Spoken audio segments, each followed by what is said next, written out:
first one is a concert, a piano recital by composer Aaron Monteverde, who has prepared a history of the Lodge of St. John from 1767 all the way to 2017 in music.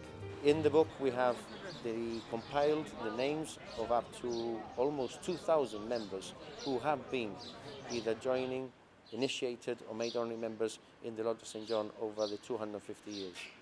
So it's a massive project and we are very proud of this achievement. We've gone to great lengths to actually set up a marquee at Grand Battery, because that is where the members of the Lodge of St. John, who were originally members of the 2nd Battalion of the Royal Artillery, fought on those battlements. What better way to commemorate our founders than to recreate a lodge and the gala dinner at Grand Battery. So this is the three main events that we've covered in the past 3 days. Well, as you said, the story of Freemasons in Gibraltar hasn't always been a happy one. There have been some turbulent times in the past.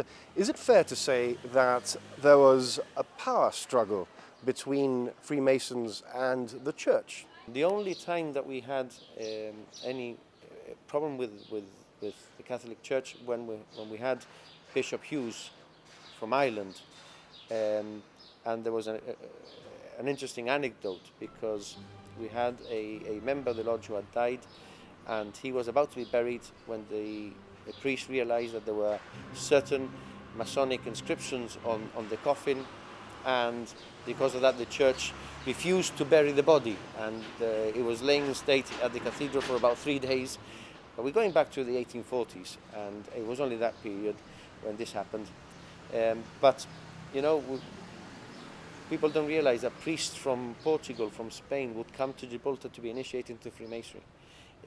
So we've always worked hand in hand with the whole community. So it's not like there was a power struggle or anything. We've always had a very good relationship, and if you go to any church service on any given day, you will find many Masons who are there, and they have no problems, you know, with the Freemasonry and the religious views. There's a perception in wider society that the Freemasons are a secret society. Is that a fair assumption? It's never been a secret society. Remember, what we prefer to call it is a society with secrets, which is a totally different thing. A secret society, you don't know they exist. So basically, we as an organization, we have our own premises. All our members are registered. We are a registered charity. So, you know, the only aspect which is secret is the actual ceremonies that we conduct, because we do that for the benefit of the initiate. You go in literally blindfolded.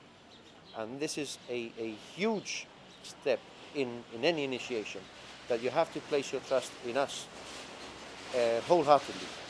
And this is also something that is fascinating for people who want to take that step. In Europe, unfortunately, because of the events in the past, it tended to be more discreet. But this is changing, and the new generations are now free of the shackles of 50, 60, 70 years ago, and they're becoming much more open, and it's very pleasing to be able to go out in the community and show what we're all about.